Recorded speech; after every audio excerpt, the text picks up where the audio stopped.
এই নবীর ইজ্জতকে হেফাজত করার জন্য হযরত হামজা রাদিয়াল্লাহু তাআলা আনহু নিজের জীবনকে বিলীন করে দিয়েছেন। নবীজি সাল্লাল্লাহু আলাইহি ওয়াসাল্লামের ইজ্জতকে হেফাজত করার জন্য হাসান হোসেন রাদিয়াল্লাহু তাআলা আনহুমা নিজেদের জীবনকে বিলীন করে দিয়েছেন।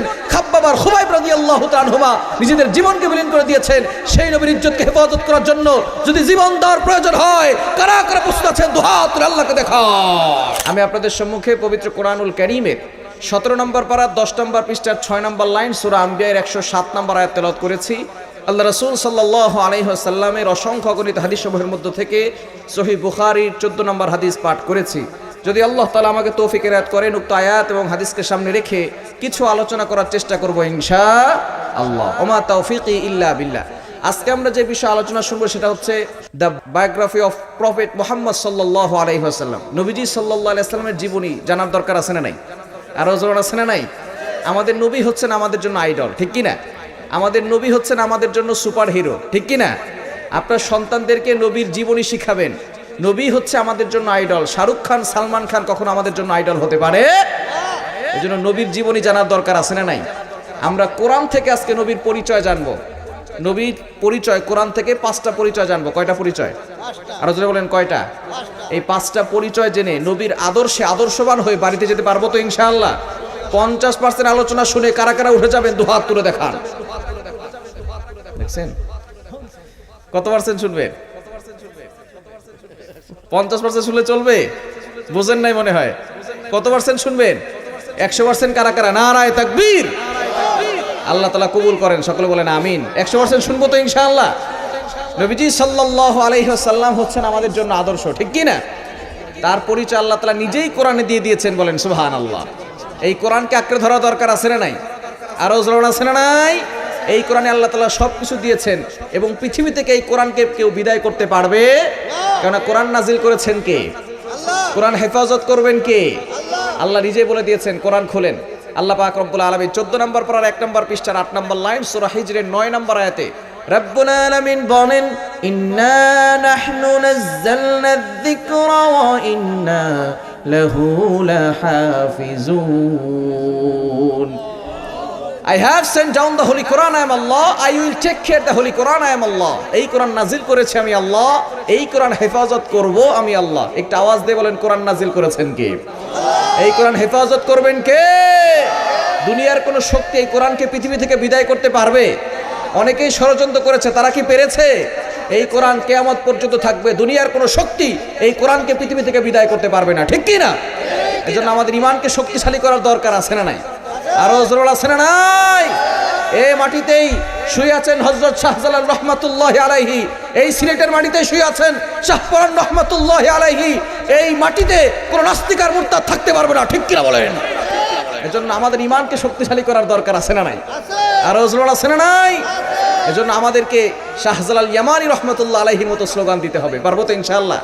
রাজা গৌর গোবিন্দ যখন মুসলমানদের উপর নির্যাতন করেছিল, অত্যাচার করেছিল এই সিলেটের মাটিতে, তখন শাহজালাল ইয়ামানিকে আল্লাহ তাআলা বাংলার জমিনে পাঠিয়েছেন, বলেন আল্লাহু আকবার। মুসলমানদের উপর নির্যাতন করেছে শাহজালাল ইয়ামানি রহমাতুল্লাহি আলাইহি আল্লাহু আকবারের স্লোগান দিয়েছেন। আল্লাহু আকবারের স্লোগানের ধ্বনিতে রাজা গৌর গোবিন্দর সেই প্রাসাদটা তছনছ হয়ে গেছে, বলেন আল্লাহু আকবার। সুতরাং সেই রাজা গৌর গোবিন্দ যেভাবে শেষ হয়ে গেছে, আমরা যদি আল্লাহু আকবারের স্লোগান দেই, বাতিল সব শেষ হয়ে যাবে, ঠিক কি না? এজন্য সেই আল্লাহু আকবারের স্লোগান দেওয়ার দরকার আছে না নাই? এজন্য আমাদেরকে নবীজির আদর্শ জানতে হবে। পারবো তো ইনশাআল্লাহ? আসুন আমরা সরাসরি নবীজি সাল্লাল্লাহু আলাইহি ওয়াসাল্লামের জীবনী জানি। কেননা যারা নবীজি সাল্লাল্লাহু আলাইহি ওয়াসাল্লামের জীবনী জানবে এবং সেই অনুযায়ী আমল করবে, তারাই জান্নাতে যাবে, বলেন সুবহানাল্লাহ। জোরে সোরে বলেন না সুবহানাল্লাহ। নবীর সাথে জান্নাতে থাকতে চাই কি চাই না? আরো জোরে বলেন চাই কি চাই না? আমরা জান্নাতে যেতে চাই, তবে জান্নাতে যাওয়ার কাজ করতে চাই না, ঠিক কি না? জান্নাতে সকলে যেতে চায়, কিন্তু জান্নাতে যাওয়ার কাজ করতে চাই। জান্নাত কিন্তু আল্লাহ সহজ করে দিয়েছেন। এক্সাম্পল দিলে সুন্দর বুঝতে পারবেন। আজকে যারা এশারের নামাজ মসজিদে পড়তে গেছেন, যাওয়ার পরে মসজিদের ইমাম সাহেব অথবা খতিব সাহেব আপনাদের কাছ থেকে 50 টাকা জরিমানা নিয়েছে, 100 টাকা নিয়েছে। পৃথিবীর যে কোনো মসজিদে যাবেন, কোনো টাকা পয়সা নিবে? বোঝা গেল পৃথিবীর যে কোনো মসজিদে যান, ফ্রিতে মসজিদে ঢুকে নামাজ পড়ে জান্নাতে যেতে পারেন, কোনো সমস্যা। কিন্তু সিনেমা হলে যেতে টাকা লাগে কি লাগে না? ওয়াইফাই বিল আছে না নাই? ডিশের বিল আছে না নাই? মদ খাইতে টাকা লাগে কি লাগে না? গাঞ্জা খাইতে টাকা লাগে কি লাগে না? মুসলমান ফ্রিতে মসজিদে ঢুকে জান্নাতে যেতে চায় না, তবে টাকা দিয়ে জাহান্নামে যেতে চায়। আল্লাহ পাক রব্বুল আলামিন জান্নাতকে সহজ করে দিয়েছেন, ওই জান্নাতে যাওয়ার দরকার আছে না নাই? জান্নাতে যখন আমরা যেতে পারবো তখনই আমরা সফল হব, ঠিক কি না? আল্লাহ নিজে বলে দিয়েছেন, কোরআন খুলে 28 নম্বর পারা 7 নম্বর পৃষ্ঠার 5-6 নম্বর লাইন, সূরা হাশরের 20 নম্বর আয়াতে রব্বুল আলামিন বলেন, লা ইয়াস্তাওয়ি আসহাবুন নারি ওয়া আসহাবুল জান্নাহ, আসহাবুল জান্নাতি হুমুল Faizun. The people of paradise and the people of hellfire, they never be equivalent. The people of paradise gain the ultimate success in life. যারা জান্নাতি আর যারা জাহান্নামী তারা কখনো সমান হতে পারে? যারা জান্নাতি তারাই হলো সফল কাম। কথাটি কার? আর জোরে বলেন কথাটি কার? ওই জান্নাতি হতে হলে নবীজি সাল্লাল্লাহু আলাইহি সাল্লামের আদর্শে আদর্শবান হওয়ার দরকার আছে না নাই? আর জোরে বলেন আছে না নাই? আসুন আমরা সেই নবীর পরিচয় কোরআন থেকে জানবো। 1 নম্বর নবীর পরিচয় হচ্ছে তিনি রাসূলুল্লাহ। তিনি কি? আর জোরে বলেন তিনি কি? কোরআন বলছে 26 নম্বর পারা 14 নম্বর পৃষ্ঠার 1 নম্বর লাইন, সূরা ফাতহের 29 নম্বর আয়াতে রব্বুল আলামিন বলেন, মুহাম্মাদুর রাসূলুল্লাহ ওয়াল্লাযীনা মাআহু আশিদ্দাউ আলাল কুফফার। 1 নম্বর মুহাম্মাদুর রাসূলুল্লাহ, আল্লাহ পাক রব্বুল আলামিন তার নাম কোরআনে দিয়ে দিয়েছেন, বলেন সুবহানাল্লাহ। সুতরাং নবীজি সাল্লাল্লাহু আলাইহি সাল্লামের সম্মান কম না বেশি? আরো জোরে বলেন কম না বেশি? পৃথিবীর ভিতরে যত পদ আছে, এমপি বলেন, মন্ত্রী বলেন, মিনিস্টার বলেন, এরপরে ডক্টর বলেন, ইঞ্জিনিয়ার বলেন, পাইলট বলেন, সকল পদের বড় পদ হচ্ছে রাসূলুল্লাহ, ঠিক কি না? কেন রাসূলুল্লাহ ইলেকশনে হয় না, এটা হয় সিলেকশনে। সিলেকশন করেছেন কে? আরো জোরে বলেন সিলেক্ট করেছেন কে? সুতরাং সেই নবীর উম্মত হতে পেরে আমরা খুশি না বেজার? আরো জোরে বলেন খুশি না বেজার? নবীজি সাল্লাল্লাহু আলাইহি সাল্লামকে আল্লাহ পাক রব্বুল আলামিন অনেক বেশি সম্মান দিয়েছেন, অনেক মর্যাদা দান করেছেন। তিনি হচ্ছেন ইমামুল আম্বিয়া, সকল নবীদের ইমাম, বলেন সুবহানাল্লাহ। জোরে সোরে বলেন না সুবহানাল্লাহ। নবীজি সাল্লাল্লাহু আলাইহি ওয়াসাল্লাম যখন মেরাজে গিয়েছেন, মসজিদে আকসা আল্লাহ পাক রব্বুল আলামিন সকল নবীদেরকে অ্যাডজাস্ট করেছেন। জিবরাইল সাল্লাম নবীর হাত ধরে সামনে নিয়ে গিয়েছেন আর বলেছেন, আজকে নামাজের ইমামতি আপনি করাবেন, বলেন আল্লাহু আকবার। তাহলে নবী হচ্ছেন ইমামুল আম্বিয়া, সকল নবীদের ইমাম। সুবহানাল্লাহ বলতে পারলেন না? একটু জোরে সোরে বলেন না সুবহানাল্লাহ। তাহলে নবী হচ্ছেন সকল নবীদের ইমাম, তার সম্মান কম না বেশি? আরো জোরে বলেন কম না বেশি? আমার নবীকে আল্লাহ পাক রব্বুল আলামিন এতটা সম্মান দিয়েছেন, ভাষাও দিয়েছেন আরবি ভাষা। কোন ভাষা? আরো জোরে বলেন কোন ভাষা? আমরা মনে করি ইন্টারন্যাশনাল ভাষা হচ্ছে ইংরেজি ভাষা, কিন্তু বলেন তো কবরে ইংরেজি চলবে না আরবি চলবে? হাসরের ময়দানে ইংরেজি চলবে না আরবি চলবে? জান্নাতে ইংরেজি চলবে না আরবি চলবে? তাহলে ইন্টারন্যাশনাল ভাষা ইংরেজি না আরবি? আমাদের নবীকে আল্লাহ তাআলা কতটা মর্যাদা দিয়েছেন, সম্মান দিয়েছেন, ভাষাও দিয়েছেন আরবি ভাষা, বলেন সুবহানাল্লাহ। জোরে সোরে বলেন না সুবহানাল্লাহ। আলিফ থেকে ইয়া পর্যন্ত আরবি অক্ষর কয়টা বলেন তো? কয়টি? 29টি হরফ। প্রতিটি শব্দের পরে, প্রতিটি অক্ষর হরফের পরে নবীজি সাল্লাল্লাহু আলাইহি ওয়াসাল্লামের নাম রয়েছে, বলেন সুবহানাল্লাহ। আলিফ দিয়ে আমার নবীর নাম আহমদ, বা দিয়ে আমার নবীর নাম বশীর, তা দিয়ে আমার নবীর নাম তাকি, সবচেয়ে বড় মুত্তাকি ছিলেন আমার নবী। সা দিয়ে আমার নবীর নাম সাকিব, জিম দিয়ে আমার নবীর নাম জামিল, সবচেয়ে বেশি সুন্দর ছিলেন আমার নবী। হা দিয়ে আমার নবীর নাম হামিদ, সবচেয়ে বড় প্রশংসাকারী। খ দিয়ে আমার নবীর নাম খাতামুন নবিয়্যিন লা নাবিয়্যা বাদা, আমার নবী হলেন সর্বশেষ নবী, তারপরে আর কোনো নবী নাই। দাল দিয়ে আমার নবীর নাম দাইয়ান ইলাল্লাহি বিইذনিহি ওয়া সিরাজাম মুনীরা, দাল দিয়ে আমার নবীর নাম জাকি, সবচেয়ে বড় মেধাবী ছিলেন আমার নবী। র দিয়ে আমার নবীর নাম রাহমাতুল লিল আলামিন, জা দিয়ে আমার নবীর নাম জাইরুল জান্নাহ, সিন দিয়ে আমার নবীর নাম সাকি কাউসার, সিন দিয়ে আমার নবীর নাম সাইয়্যিদুল বাশার, সিন দিয়ে আমার নবীর নাম সাইয়্যিদুল মুরসালিন, শিন দিয়ে আমার নবীর নাম শাফিউল মুজরিবিন, সাদ দিয়ে আমার নবীর নাম সফিউল্লাহ, দাদ দিয়ে আমার নবীর নাম দামিন, তা দিয়ে আমার নবীর নাম তাহের তয়্যিব, জা দিয়ে আমার নবীর নাম জাহির লাইসাল বাতিন, আইন দিয়ে আমার নবীর নাম আব্দুল্লাহ, গাইন দিয়ে আমার নবীর নাম গয়ুর, সবচেয়ে বড় আত্মমর্যাদাশীল ছিলেন আমার নবী। ফা দিয়ে আমার নবীর নাম ফারিক বাইনাল হাক্কি ওয়াল বাতিল, হক বাতিলের চূড়ান্ত পার্থক্যকারী। কফ দিয়ে আমার নবীর নাম কারিউল কোরআন, সবচেয়ে সুন্দর কোরআন তেলাওয়াত করনেওয়ালা নবী। কাফ দিয়ে আমার নবীর নাম কাফিলুল উম্মাহ, লাম দিয়ে আমার নবীর নাম লাইমুশ শাইতান, মিম দিয়ে আমার নবীর নাম মাহবুব, মিম দিয়ে আমার নবীর নাম মনসুর, মিম দিয়ে আমার নবীর নাম মুজাম্মিল, মুজাম্মিল, মিম দিয়ে আমার নবীর নাম মুদ্দাসসির, মিম দিয়ে আমার নবীর নাম মুহাম্মাদুর রাসূলুল্লাহ সাল্লাল্লাহু আলাইহি ওয়াসাল্লাম, নুন দিয়ে আমার নবীর নাম নাযীর, ওয়াও দিয়ে আমার নবীর নাম ওয়াকিলুল উম্মাহ, হা দিয়ে আমার নবীর নাম হাদি লিল আলাম, হামজা দিয়ে আমার নবীর নাম আমিন আল আমিন। সবচেয়ে বড় আমানতদার ছিলেন আমার নবী, সবচেয়ে বড় সত্যবাদী ছিলেন আমার নবী। ইয়া দিয়ে আল্লাহ তাআলা কত সুন্দর করে আমার নবীকে ডাক দিয়েছেন ইয়াসিন। আল্লাহু আকবার। সেই নবীর সম্মান কম না বেশি? আরো জোরে বলেন, কম না বেশি? আল্লাহ পাক রব্বুল আলামিন পাঠিয়েছেন আবার সৌদি আরবে। কোথায় কোথায় পাঠিয়েছে? অনেকে মনে করতে পারেন আমাদের নবীকে আল্লাহ তাআলা সৌদি আরবে কেন পাঠালেন? কেননা সিঙ্গাপুর ভিআইপি শহর, ঠিক কি না? আমেরিকা এখন United states of America VIP শহর, সেখানে নবীজিকে কেন পাঠান নাই? নবীজিকে সৌদি আরবে পাঠালেন কেন? আবার কাশ্মীর, এখন কাশ্মীরের যে সৌন্দর্য, সেখানে বলা হয় কাশ্মীরকে দুনিয়ার জান্নাত বলা হয়, নবীজিকে সেখানেও পাঠান নাই, পাঠিয়েছেন আল্লাহ তাআলা সৌদি আরবে। কোথায় পাঠাইছেন? সৌদি আরবে কেন পাঠিয়েছেন? বিশ্বের মানচিত্র দেখবেন সৌদি আরব হচ্ছে একেবারে মাঝখানে, একেবারে কেন্দ্রবিন্দু। আল্লাহ পাক রব্বুল আলামিন এই মরুভূমিতে নবীজি সাল্লাল্লাহু আলাইহি সাল্লামকে পাঠিয়েছেন, কেননা মাঝখান যদি ভালো হয়ে যায় পুরো পৃথিবী অটোমেটিক ভালো হয়ে যাবে, ঠিক কি না? নবীজি সাল্লাল্লাহু আলাইহি সাল্লাম সেই জাহিলি যুগের মানুষগুলোকে ভালো করেছেন, যারা এতটা জাহিলি যুগের ভিতরে ছিল। আল্লাহ পাক রব্বুল আলামিন নবীজিকে পাঠিয়ে সেই সকল মানুষগুলোকে এতটা পরিবর্তন করেছে যে তারা দুনিয়া থেকেই জান্নাতের গ্যারান্টি পেয়েছে। বলেন সুবহানাল্লাহ। সুতরাং সেই নবীর সম্মান কম না বেশি? আরো জোরে বলেন, কম না বেশি? অনেকে বলে ইউসুফ আলাইহিস সালাম বেশি সুন্দর ছিল। আমি বলি ইউসুফ আলাইহিস সালাম না, কোরআনে আল্লাহ পাক রব্বুল আলামিন নিজে বলে দিয়েছেন নবীজি সাল্লাল্লাহু আলাইহি সাল্লাম ইউসুফ আলাইহিস সালামের থেকে আরো অনেক গুণ বেশি সুন্দর ছিল। বলেন সুবহানাল্লাহ। জোরে সোরে বলেন না সুবহানাল্লাহ।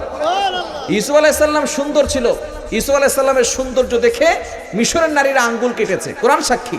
সূরা ইউসুফের 31 নম্বর আয়াত রব্বুল আলামিন বলেন ওয়াকাত্তানা আইদিয়াহুন্না ওয়া কুলনা হাশা লিল্লাহি মা হাদা বাশারা ইন হাদা ইল্লা মালাকুন কারীম। মিশরের নারীরা ইউসুফ আলাইহিস সালামের সৌন্দর্য দেখে আঙ্গুল কেটেছে। শুধু তাই নয়, তারা বলে মা হাদা বাশারা, এটা তো মানুষ না, এটা হলো সম্মানিত ফেরেশতা। মিশরের নারীরা ইউসুফ আলাইহিস সালামের চেহারা দেখে আঙ্গুল কাটে। আমার নবীর চেহারা এতটা সুন্দর ছিল। আয়েশা রাদিয়াল্লাহু তাআলা আনহা ডাক দিয়ে বলেন, ও মিশরের নারীরা, তোমরা ইউসুফ আলাইহিস সালামের চেহারা সৌন্দর্য দেখে আঙ্গুল কেটেছো। তোমরা যদি আমার প্রিয় হাবিবকে দেখতে, তাহলে তোমরা তোমাদের কলিজা কেটে ফেলতে, টেরও পেতে না। বলেন আল্লাহু আকবার। আমার নবী কতটা সুন্দর ছিল। নবীজি সাল্লাল্লাহু আলাইহি সাল্লাম যখন কালিমার দাওয়াত দেওয়া শুরু করলেন, এমন সময় আবু জাহেল, উতবা, সাইবা মিলে সকলে নবীজির বিরুদ্ধে লেগে গেল। সকলে অপপ্রচার চালানো শুরু করলো। যখনই হজের সময় আসলো, প্রত্যেকটা গেটে গেটে আবু জাহেল, উতবা, সাইবা মিলে প্ল্যান করেছে, যারা এবার হজ করতে আসবে সকলকে বলবো নতুন একটা পাগলের আমদানি হয়েছে। বলেন নাউজুবিল্লাহ। একটু জোরে সরে বলেন না নাউজুবিল্লাহ। তারা অপপ্রচার চালিয়েছে। আল্লাহ পাক রব্বুল আলামিন এটাকে প্রচার মাধ্যম বানিয়ে দিয়েছেন। কেননা মানুষকে যদি যেটা নিষেধ করা হয় বেশি, সেটা করে বেশি, ঠিক কি না? মানুষকে যেটা নিষেধ করবেন দেখবেন সেটাই বেশি করে করে, ঠিক কি না? যখন আবু জাহেল, উতবা, সাইবা মিলে বলে দিয়েছে নতুন একটা পাগলের আমদানি হয়েছে, এবার মানুষ চিন্তা করছে এবার হজ করি আর না করি পাগল দেখে ছাড়বো, এবার হজ করি আর না করি জাদুকর দেখে ছাড়বো। এবার লোকজন অনেকে হজ না করি নবীজিকে দেখতে গেছেন, অনেকে দ্রুত হজ করে নবীজিকে দেখতে গেছেন। যাওয়ার পরে দেখলেন এত সুন্দর চেহারার মানুষ, এত পরিপাটি, এত পরিচ্ছন্ন, এত সুন্দর চেহারার মানুষ কখনো মিথ্যা কথা বলতে পারে না। কাফেররা নবীজির চেহারা দেখেই কালিমা পড়ে মুসলমান হয়ে গেছে। আবু জাহেল, উতবা, সাইবা মিলে প্ল্যান করেছে যে মুহাম্মদ সাল্লাল্লাহু আলাইহি সাল্লামের কেউ যাতে করে অনুসারী না হয়, কিন্তু নবীজি সাল্লাল্লাহু আলাইহি সাল্লামের চেহারা দেখেই মানুষ কালিমা পড়ে মুসলমান হয়ে যায়। ইউসুফ আলাইহিস সালামের চেহারা সুন্দর ছিল। ইউসুফ আলাইহিস সালামের চেহারা দেখে মিশরের নারীর আঙ্গুল কাটে। আর আমার নবীর চেহারা এতটা সুন্দর ছিল, আমার নবীর চেহারা দেখেই মানুষ কালিমা পড়ে মুসলমান হয়ে যায়। সুতরাং নবীজির চেহারা কম সুন্দর ছিল না বেশি সুন্দর ছিল? আরো জোরে বলেন, কম না বেশি? সেই নবীর উম্মত হতে পেরে আমরা খুশি না বেজার? এজন্য নবীজি সাল্লাল্লাহু আলাইহি সাল্লামকে মহব্বত করার দরকার আছে না নাই? এক নাম্বার, নবীজি সাল্লাল্লাহু আলাইহি সাল্লামের পরিচয় কোরআন দিয়েছে, তিনি রাসূলুল্লাহ। তিনি কি? আরো জোরে, তিনি কি? রাসূলুল্লাহ, আল্লাহর রাসূল। দ্বিতীয় নাম্বার পরিচয়, তিনি হচ্ছেন রহমতের নবী। কিন্তু তিনি কিসের নবী? আরো জোরে বলেন, কিসের নবী? আল্লাহ বলছেন, কোরআন খোলেন 17 নম্বর পারা 10 নম্বর পৃষ্ঠা 6 নম্বর লাইন, সূরা আম্বিয়ার 107 নম্বর আয়াত। রব্বুল আলামিন বলেন, ওয়া মা আরসালনাকা ইল্লা রাহমাতাল লিল আলামিন। I have sent you as a mercy to the world. নবী হে, আমি আপনাকে সমস্ত জগতের জন্য রহমত হিসেবে প্রেরণ করেছি। বলেন সুবহানাল্লাহ। একটু জোরে সোরে বলেন না সুবহানাল্লাহ। নবীজি সাল্লাল্লাহু আলাইহি সাল্লাম হচ্ছেন সকলের জন্য রহমত, তিনি হচ্ছেন সকলের জন্য আদর্শ। As a father, as a teacher, as a law giver, as a law maker, as a reformer of the society, Muhammad is the superman of the world, বলেন সুবহানাল্লাহ। নেতা হিসেবে, বাবা হিসেবে, সমাজ সংস্কারক হিসেবে মুহাম্মদ সাল্লাল্লাহু আলাইহি সাল্লাম হচ্ছেন এই পৃথিবীর মধ্যে একজন সুপারম্যান। সুতরাং ওই মুহাম্মদ সাল্লাল্লাহু আলাইহি সাল্লামকে অনুসরণ করার দরকার আছে না নাই? আরো জোর আছে না নাই? তিনি হচ্ছেন রহমতের নবী, তিনি সকলের জন্য রহমত, তিনি সকলের জন্য আদর্শ। পৃথিবীর ভিতরে যদি কোনো ব্যক্তি, কোনো যুবক যদি শ্রেষ্ঠ যুবক হতে চায়, সে যদি মুহাম্মদ যুবক সাল্লাল্লাহু আলাইহি সাল্লামকে ফলো করে তাহলে সে শ্রেষ্ঠ যুবক হতে পারবে। কোনো বাবা যদি শ্রেষ্ঠ বাবা হতে চায়, সে যদি বাবা মুহাম্মদ সাল্লাল্লাহু আলাইহি সাল্লামকে ফলো করে তাহলে সে শ্রেষ্ঠ বাবা হতে পারবে, ঠিক কিনা? যদি কোনো শ্বশুর শ্রেষ্ঠ শ্বশুর হতে চায়, তাহলে সে যদি শ্বশুর মুহাম্মদ সাল্লাল্লাহু আলাইহি সাল্লামকে ফলো করে তাহলে সে শ্রেষ্ঠ শ্বশুর হতে পারবে। সুতরাং সেই নবীজি সাল্লাল্লাহু আলাইহি সাল্লামকে অনুসরণ করার দরকার আছে না নাই? আরো জোর আছে না নাই? তিনি হচ্ছেন দয়ার নবী। কতটা দয়া করেন, তার উম্মতের জন্য কতটা কেঁদেছেন। তিনি সব সময় হেরা গুহার চূড়ায় উঠে ধ্যান করতেন কিভাবে সমাজকে পরিবর্তন করা যায়। নবীজি সাল্লাল্লাহু আলাইহি সাল্লাম মক্কায় কালিমার দাওয়াত দিলেন, মক্কার লোকেরা কালিমার দাওয়াত মানল না। তিনি চলে গেলেন তায়েফের ময়দানে, তায়েফের লোকেরাও তাকে আঘাত করেছে, রক্তাক্ত করেছে। নবীজি সাল্লাল্লাহু আলাইহি ওয়াসাল্লামের কাছে জিবরাইল সাল্লাম আসছেন, ইয়া রাসূলুল্লাহ, ইয়া হাবিবাল্লাহ, একবার পারমিশন দেন, তায়েফের দুইটা পাহাড় কেমন ভাবে চাপা দিব, তায়েফের সকল মানুষগুলো দুনিয়া থেকে বিদায় নিবে। নবীজি সাল্লাল্লাহু আলাইহি সাল্লাম বললেন, না না, আল্লাহুম্মা হদি কওমি ফাইন্নাহুম লা ইয়ালামুন। ও আল্লাহ, আমার এই উম্মতরা জানে না যে আমি নবী, তুমি তাদেরকে হেদায়েত দান করো। তিনি বদদোয়া করেন নাই, তিনি দোয়া করেছেন কার কাছে? আরো জোরে বলেন, কার কাছে? কতটা দয়ালু নবী ছিলেন, যার গায়ে মশা মাছি পর্যন্ত বসা হারাম ছিল। সেই নবীজি সাল্লাল্লাহু আলাইহি ওয়াসাল্লাম উম্মতের প্রতি কতটা দরদ দেখিয়েছেন। তায়েফের ময়দানে চলে গিয়েছেন, তায়েফের লোকেরা তাকে আঘাত করতে করতে শরীরে রক্তাক্ত হয়ে গেছে, শরীর থেকে রক্ত বের হচ্ছে। যায়েদ রাদিয়াল্লাহু তাআলা আনহু একটা কাপড় দিয়ে যেখান থেকে রক্ত বের হয় রক্তগুলো মুছে দিচ্ছিলেন।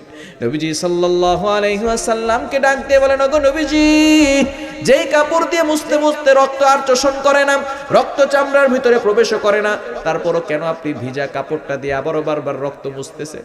নবীজি সাল্লাল্লাহু আলাইহি সাল্লাম ডাক দিয়ে বলে, ওরে যায়েদ, যদিও তায়েফের লোকের আমাকে চিনতে পারে নাই, কিন্তু তায়েফের জমিনে আমার শরীরের এক ফোঁটা রক্ত যদি জমিনে পড়ে, তায়েফের জমিন আমার রক্ত চিনতে এক সেকেন্ডও দেরি করবে না, সাথে সাথে জমিনে ভূমিকম্প শুরু হয়ে যাবে। নবীজি সাল্লাল্লাহু আলাইহি সাল্লামকে রক্তে রঞ্জিত করা হয়েছে। রক্তে রঞ্জিত হয়ে চামড়ার মোজা ভেদ করে এক ফোঁটা রক্ত যখন তায়েফের জমিনে পড়ে যাবে, এমন সময় আল্লাহ পাক রব্বুল আলামিন জিবরাইল সাল্লামকে ডাক দিয়ে বলে, ও জিবরাইল, ওমা কানাল্লাহু লিউআযিবাহুম ওয়া আনতা ফীহিম, আমার নবী যেখানে থাকবে সেখানে কোনো আযাব দিব না।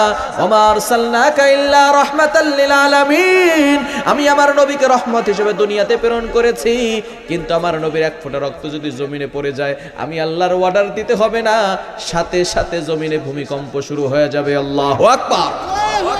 জিবরাইল সাল্লাম রক্তের ফোঁটা জমিনে পড়ার আগে তিনি তার নূরের পাখাগুলো বিছিয়ে দিয়েছেন।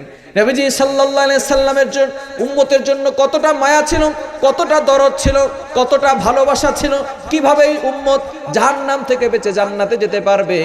নবীজি সাল্লাল্লাহু আলাইহি সাল্লাম এতটা ভালোবাসতেন, এতটা মহব্বত করতেন। সেই নবীকে ভালোবাসার দরকার আছে না নাই? আরো জোর আছে না নাই? সেই নবীকে আমাদের জীবনের থেকেও বেশি ভালোবাসতে হবে, ঠিক কি না? আপনি আমাকে গালি দেন, কোনো আপত্তি নাই, আমার মাকে গালি দেন, কোনো আপত্তি নাই, আমার বাবাকে গালি দেন, কোনো আপত্তি নাই, কিন্তু যে নবীর বিরুদ্ধে কথা বলবে সেই জিভ টেনে ছিঁড়ে ফেলা হবে, ঠিক কিনা বলেন? আপনি যে দলই করেন না কেন, যদি আপনি আমার নবীর বিরুদ্ধে কথা বলেন, সে যেই হোক, তাদের কাউকে ছেড়ে দেওয়া হবে না, ঠিক কিনা? আপনি আওয়ামী লীগ করেন, বিএনপি করেন, জাতীয় পার্টি করেন, তাতে আমাদের কোনো আপত্তি নাই। গণতান্ত্রিক দেশ, গণতান্ত্রিক অধিকার। আপনি ছাত্রলীগ করবেন, ছাত্রদল করবেন, যুবলীগ করবেন, যুবদল করবেন, তাতে আমাদের কোনো আপত্তি নাই, এ বিষয়ে আমাদের কোনো ফতোয়া নাই। কিন্তু যারা নবীর বিরুদ্ধে কথা বলবে, সে যেই হোক, তাদের কাউকে ছেড়ে দেওয়া হবে না, ঠিক কিনা বলেন? এজন্য আমাদের ঈমানকে শক্তিশালী করার দরকার আছে না নাই? আরো জোর আছে না নাই? নবীর দ্বিতীয় নাম্বার পরিচয়, মা আরসালনাকা ইল্লা রাহমাতাল লিল আলামিন, তিনি হচ্ছেন রহমতের নবী, তিনি হচ্ছেন দয়ার নবী। যত নবী দুনিয়াতে এসেছে সকল নবীকে একটা স্পেশাল দোয়া কবুলের জন্য আল্লাহ তাআলা অর্ডার করে দিয়েছেন। নবী যেটাই দোয়া করবে সেটাই আল্লাহ কবুল করে নিবে। সকল নবীরা দোয়াগুলো করেছেন, কিন্তু আমার নবী দোয়া করেন নাই। কিয়ামতের ময়দানে যখন কঠিন পরিস্থিতি হবে, মানুষগুলো পাগলের মতো ছুটতে থাকবে। মা তার সন্তানকে চিনবে না, ভাই ভাইকে চিনবে না, ভাই বোনকে চিনবে না। ভয়ঙ্কর পরিস্থিতি হবে। সূর্যটা মাথার আধা উপরে চলে আসবে, মাথার মগজগুলো গরম ভাতের মতো টকবক করতে থাকবে। যখন চুলার ভিতরে রান্না করার জন্য ভাত রান্না করতে দেওয়া হয়, যখন গরম ভাতগুলো টকবক করে, এমনভাবে প্রত্যেকটা মানুষের মগজগুলো টকবক করতে থাকবে, আর নাকের ছিদ্র আর কানের ছিদ্র দিয়ে সেগুলো বের হতে থাকবে। নবীজি সাল্লাল্লাহু আলাইহি সাল্লাম ওই ভয়ঙ্কর পরিস্থিতির সময় আদম আলাইহিস সালাম বলতে থাকবে ইয়া নাফসি, ইব্রাহিম আলাইহিস সালাম বলবেন ইয়া নাফসি, সকল নবীরা ইয়া নাফসি বলতে থাকবেন। কিন্তু একজন থাকবেন যিনি আমাদের পয়গম্বর হযরত মুহাম্মদুর রাসূলুল্লাহ সাল্লাল্লাহু আলাইহি ওয়াসাল্লাম, তিনি বলতে থাকবেন ইয়া রাব্বি হাবলি উম্মতি, ইয়া রাব্বি হাবলি উম্মতি, হে আল্লাহ আমার উম্মতকে বাঁচাও, আমার উম্মতকে বাঁচাও।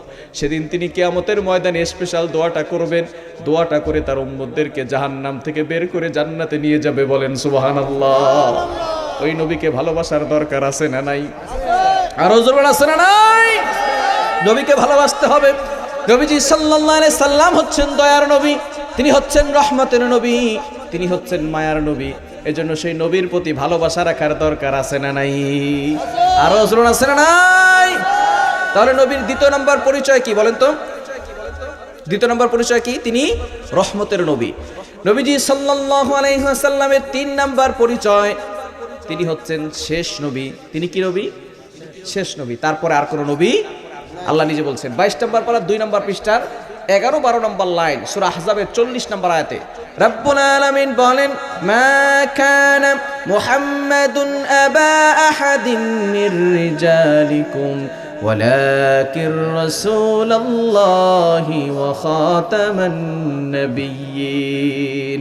আমাদের নবী হচ্ছেন সকল নবীদের শেষে এসেছেন, আর প্রধান বক্তা যিনি হন তিনি কিন্তু শেষে আসেন, ঠিক কিনা? আমাদের নবী হলেন সর্বশ্রেষ্ঠ নবী, তিনি দুনিয়াতে সবার শেষে এসেছেন, তারপরে আর কোন নবী আসবে? কিন্তু এখন গোলাম আহমদ কাদিয়ানি, তাদের একটা গ্রুপ হয়েছে, তারা গোলাম আহমদ কাদিয়ানিকে নবী মানে, ঠিক কিনা? জোরে সোরে বলেন না, ঠিক কিনা? নবীজি সাল্লাল্লাহু আলাইহি সাল্লামের জামানা একটা ছিল মুসাইলামাতুল কাজ্জাব, ভণ্ড। নবী সাল্লাল্লাহু আলাইহি সাল্লাম নিজে বলে দিয়েছেন আমার পর আর কোন নবী নাই, আর খাতামুন নাবিয়্যিন লা নাবিয়্যা বাদি, আমি হলাম সর্বশেষ নবী, আমার পরে আর কোন নবী, আর কোন নবী আসবে? নবী আসবে? যারা নবী দাবি করবে তারা হলো ভণ্ড নবী। কি নবী? আরো জোরে কি নবী? ভণ্ড নবী। গোলাম আহমদ কাদিয়ানি সে নবী দাবি করেছিল, এটা হচ্ছে ভণ্ড, প্রতারক। সে নবী দাবি করেছিল, নবী দাবি করার পরে শেষ পর্যন্ত তার মৃত্যু হয়েছে টয়লেটে। কোথায়? কোথায় মৃত্যু হয়েছে? টয়লেটে। আবু জাহেলের যে বাড়ি আছে সেটা কিন্তু এখন টয়লেট হয়েছে, তাকে আপনারা জানেন? যারা হজ করতে গিয়েছেন, যারা হাজী সাহেবরা আছেন তারা জানেন নবীজি সাল্লাল্লাহু আলাইহি সাল্লামের যে বাড়িটা সেটা হচ্ছে লাইব্রেরি, আর তার পাশে হচ্ছে আবু জাহেলের বাড়ি, সেটা এখন হচ্ছে টয়লেট। আমি যখন উমরা করতে গিয়েছিলাম সেখানে যাওয়ার পরে আমি আসরের ওযু দিয়ে ওইখানে আমি এশা পর্যন্ত থাকতাম। আসরের নামাজের পড়ার পরে আমি ওইখানে গিয়েছি একটু দেখার জন্য, নবী সাল্লাল্লাহু আলাইহি সাল্লামের বাড়ি দেখব। দেখার পরে এখন দেখি আমার পেটে খুব ব্যথা। এবার এক পুলিশ আমাকে বলতেছে আইনা জি তোকা কোত্থেকে আসছো? আমি বললাম মিন বাংলাদেশ, বাংলাদেশ থেকে আসছি। তো উনি আমাকে বলতেছে যে এখনো পায়খানা করো নাই, পায়খানা না করলে তো পেট ব্যথা কমবে না। যখনই পায়খানা করলাম সাথে সাথে আমার পেট ব্যথা ভালো হয়ে গেছে। বুঝা গেল আবু জাহেল নবী সাল্লাল্লাহু আলাইহি সাল্লামকে কষ্ট দিয়েছে, তার মান সম্মান আল্লাহ পাক রব্বুল আলামিন সব নষ্ট করে দিয়েছেন, এবং তার বাড়িতে গেলে যদি কেউ পায়খানা করে তার পেট ব্যথা ভালো হয়ে যায়। যুগে যুগে যারা এই নবী সাল্লাল্লাহু আলাইহি সাল্লামকে কষ্ট দিয়েছে এবং যারা মিথ্যা নবী দাবিদার হয়েছে তাদের অবস্থাও সে আবু জাহেলের মতো হবে, ঠিক কি না? অনেকে নবীর বিরুদ্ধে কথা বলে, তাদের কিন্তু আল্লাহ পাক রব্বুল আলামিন দুনিয়াতে অপমান করে ছাড়বে এবং কিয়ামতের ময়দানে আরো ভয়ঙ্কর আযাব তাদের জন্য অপেক্ষা করছে, ঠিক কি না? এজন্য অবশ্যই আমাদেরকে চিন্তা করতে হবে, সবসময় মাথায় রাখতে হবে নবীর পরে নবী নাই। এটা সংসদে আইন করার দরকার আছে না নাই? আরো জোর আছে না নাই? ডক্টর ইউনূস সাহেবকে বলতে চাই, আপনি পানির জ্বরে ভেসে ভেসে ক্ষমতায় বসেন নাই, আমাদের রক্তের উপর দিয়ে ক্ষমতায় বসেছেন, ঠিক কি না?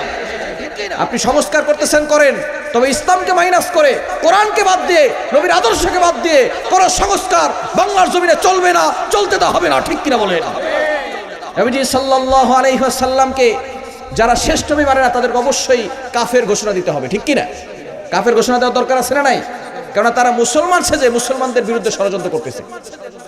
যারা নবীকে শ্রেষ্ঠ নবী মানে না তারা কখনো মুসলমান হতে পারে যারা কাদিয়ানি আছে তাদেরকে কাফের রাষ্ট্রীয়ভাবে ঘোষণা দিতে হবে। যদি রাষ্ট্রীয়ভাবে ঘোষণা না দেওয়া হয়, রব্বেজুল জালালের কসম, মায়ের কাছ থেকে বিদায় নিয়ে কাফনের কাপড় মাথায় বেঁধে মাঠে নামতে কারা কারা প্রস্তুত আছে? দুহাত তুলে আল্লাহকে দেখান। নারে তাকবীর, আল কোরআনের আলো, আল হাদিসের আলো, হযরত মাওলানা মুফতি কাউসার আহমেদ জিহাদি সাহেব। নারে তাকবীর। আল্লাহ তাআলা কবুল করেন, সকলে বলেন আমিন। তাহলে নবীজি সাল্লাল্লাহু আলাইহি সাল্লামের 3 নাম্বার পরিচয় হচ্ছেন তারপরে আর কোনো নবী নাই, তিনি সর্বশেষ নবী, ঠিক কি না? তাহলে নবীজি সাল্লাল্লাহু আলাইহি সাল্লামের কয়টা পরিচয় গেল বলেন তো? 3টা। 1 নাম্বার কি বলেন? ভুলে গেছেন? তিনি রাসূলুল্লাহ। 1 নাম্বার কি বলেন? তিনি রাসূলুল্লাহ, তিনি আল্লাহর রাসূল। এবং 2 নাম্বার হচ্ছে তিনি রহমতের নবী। এবং 3 নাম্বার হচ্ছে তিনি শেষ রাসূল, তারপরে আর কোনো রাসূল আসবে। এবং 4 নাম্বার হচ্ছে নবীজি সাল্লাল্লাহু আলাইহি ওয়াসাল্লাম মন করা কোনো কথা বলতেন না। তিনি কি মন করা কথা বলতেন? যেটা আল্লাহ পাক রব্বুল আলামিন ওহীর মাধ্যমে জানিয়ে দিতেন সেটাই তিনি বলতেন। তিনি মন করা কোনো কথা বলতেন, আল্লাহ নিজে বলছেন। 27 নম্বর পারার 5 নম্বর পৃষ্ঠার 3-4 নম্বর লাইন, সূরাতুন নাজমের 3-4 নম্বর আয়াতে আল্লাহ বলছেন, ওয়ামা ইয়ানতিকু আনিল হাওয়া ইন হুয়া ইল্লা ওয়াহয়ু ইউহা। নবী নিজের মন করা কোনো কথা বলতেন না। নবীজির প্রতিটি কথা কার কথা? আরো জোরে কার কথা?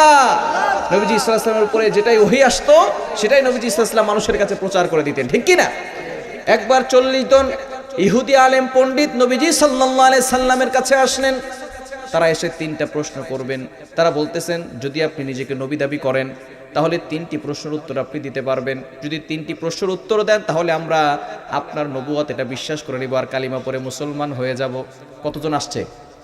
40 জন ইহুদি পণ্ডিত। তারা এসে নবী সাল্লাল্লাহু আলাইহি সাল্লামকে কয়টা প্রশ্ন করছে? 3টা প্রশ্ন। 1 নাম্বার, যদি আপনি নবী দাবি করেন তাহলে বলেন ইয়াসআলুনাকা আনির রূহ। রূহ কাকে বলে? আমাদের ভিতরে আত্মা আছে না নাই? রূহ আছে না নাই? বলে যদি আপনি নবী হন তাহলে আপনি উত্তর দিতে পারবেন, নবী ছাড়া এই উত্তরগুলো কেউ দিতে পারবে না। 2 নাম্বার, আসহাবে কাহাফ কয়জন ছিল, তারা কারা ছিল?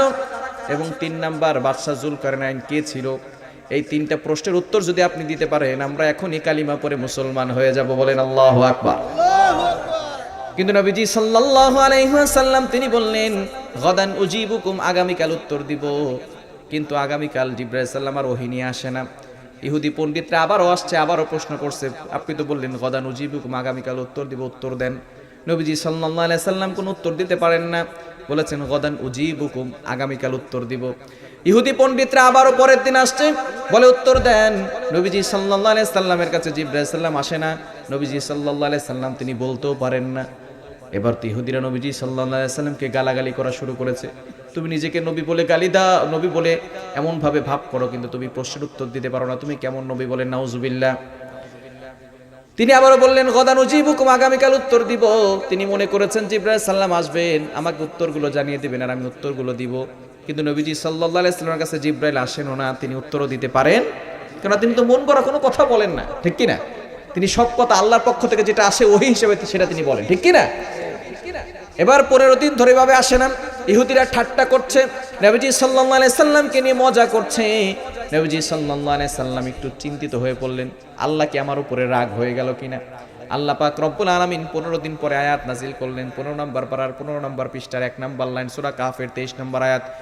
রব্বুল আলামিন বলেন, ওয়ালা তাকুলান্না লিশাইইন ইন্নী ফাইলুন যালিকা গাদা ইল্লা আইয়াশা আল্লাহ। নবী হে, আগামীকাল ভবিষ্যতের ব্যাপারে যদি কোনো কথা বলেন তাহলে ইনশাআল্লাহ বলার দরকার আছে না নাই? নবীজি সাল্লাল্লাহু আলাইহি সাল্লামের মাধ্যমে গোটা উম্মতকে শিক্ষা দিয়েছেন, যদি আগামীকাল অথবা ভবিষ্যতের ব্যাপারে কিছু বলো তাহলে ইনশাআল্লাহ বলতে হবে, ঠিক কি না? ইনশাআল্লাহ বলার দরকার আছে না নাই? কিন্তু আমরা অনেকে ইনশাআল্লাহ বলি, আগামীকাল ভবিষ্যৎ নিয়ে কথা বলি, ইনশাআল্লাহ অনেকে বলি না। ইনশাআল্লাহ আজকে থেকে বলবো তো ইনশাআল্লাহ বলা যাবে তো? আগামীকাল যদি অথবা ভবিষ্যৎ নিয়ে, ফিউচার নিয়ে কোনো কথা বলি তখন ইনশাআল্লাহ বলবে। এক লোক কোরবানির সময় গরু কিনতে গেছে। গরু কিনতে যাওয়ার পরে আর এক লোক জিজ্ঞেস করতে, ভাই কোথায় যান? বলে গরু কিনতে যাই। বলে ইনশাআল্লাহ বলেন। ইনশাআল্লাহ বলে তো আল্লাহ বরকত দিবে, ঠিক কি না? বলে ইনশাআল্লাহ বলার কি আছে? পকেটে টাকা আছে, হাটে গরু আছে, টাকা দিব, গরু কিনে নিয়ে চলে আসবে, ইনশাআল্লাহ বলার কি আছে? এবার যখনই গরু কিনতে গেছে, গরু কিনতে যাওয়ার পরে গরু দামাদামি করছে, শেষ পর্যন্ত এখন পকেটে হাত দিয়ে থেকে পকেটে টাকা নেই। পকেটে টাকা পকেট মার ছিনতাই করে নিয়ে গেছে। এবার যখন গরু না কিনে বাড়িতে আসতেছে তখন লোকটা জিজ্ঞেস করছে গরু কোথায়? পরে হাটে গিয়েছিলাম ইনশাআল্লাহ, গরু দেখছিলাম ইনশাআল্লাহ, পকেটে টাকা ছিল ইনশাআল্লাহ, পকেটে হাত দিয়ে দেখি টাকা নাই ইনশাআল্লাহ। এখন ইনশাআল্লাহর কোনো শেষ নাই, ঠিক কি না? এজন্য শুরুতে ইনশাআল্লাহ বলার দরকার আছে না নাই? যখনই আগামীকাল অথবা ভবিষ্যতের ব্যাপারে কোনো কথা বলবেন তখনই নবীজি সাল্লাল্লাহু আলাইহি সাল্লামের মাধ্যমে আল্লাহ শিক্ষা দিয়েছেন ইনশাআল্লাহ বলতে হবে। পারবো তো ইনশাআল্লাহ? এবার নবীজি সাল্লাল্লাহু আলাইহি সাল্লামের উপরে আল্লাহ পাক রব্বুল আলামিন আয়াত নাযিল করলেন, ইয়াসআলুনাকা আনির রূহ, নবী হে আপনাকে তারা রূহ সম্পর্কে প্রশ্ন করেন, মুষ্ট করে, আপনি উত্তর দিয়ে দেন কুলির রূহু মিন আমরি রব্বি ওয়া মা উতিতুম মিনাল ইলমি ইল্লা কালিলা। রূহ হচ্ছে আল্লাহর আদেশ, আল্লাহর আদেশে ঢুকে আল্লাহর আদেশে বের হয়ে যায়। রূহ কার আদেশ? আরো যেমন কার আদেশ? এটা কি দেখা যায়?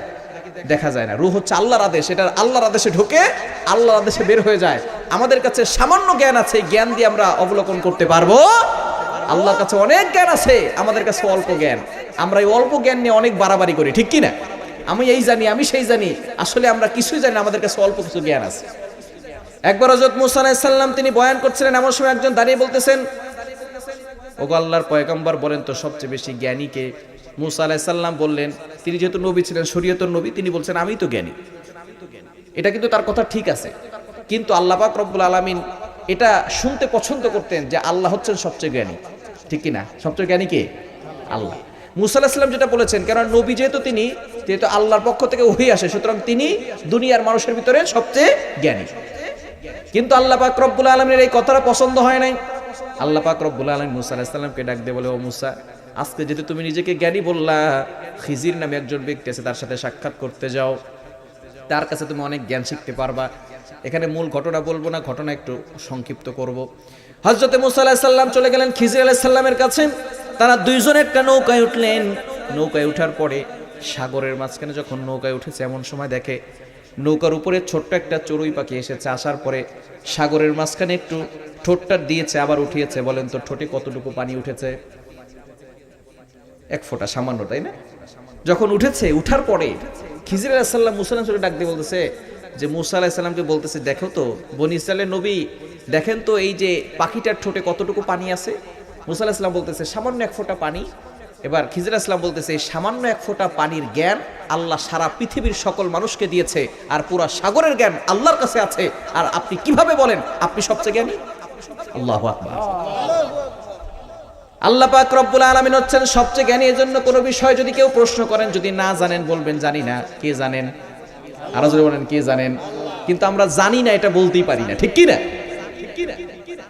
নবীজি সাল্লাল্লাহু আলাইহি সাল্লাম এক নাম্বার প্রশ্নের উত্তর দিলেন, ইয়াসআলুনাকা আনির রূহ, তারা রূহ সম্পর্কে আপনাকে প্রশ্ন করে, আপনি উত্তর দেন কুলির রূহু মিন আমরি রাব্বি ওয়া মা উতিতুম মিনাল ইলমি ইল্লা কলিলা। নবী হে আপনি উত্তর দিয়ে দেন, রূহ হচ্ছে আল্লাহর আদেশ, আল্লাহর আদেশে মানুষের ভিতরে ঢুকে আবার আল্লাহর আদেশে বের হয়ে যায়। বলেন আল্লাহু আকবার। দ্বিতীয় নাম্বার তারা প্রশ্ন করেছে, আসহাবে কাহাফ কয়জন ছিল? আসহাবে কাহাফ তারা কারা?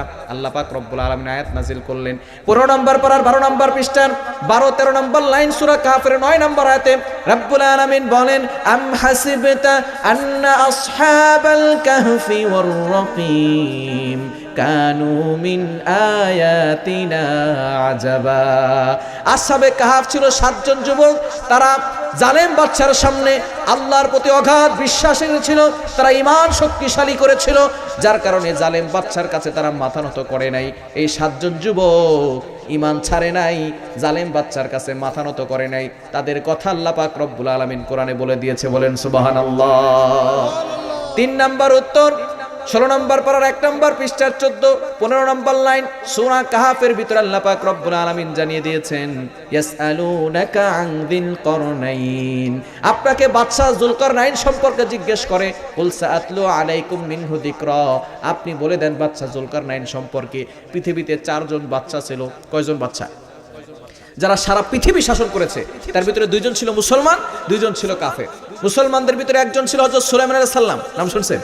সুলাইমান নাম শুনেছেন না?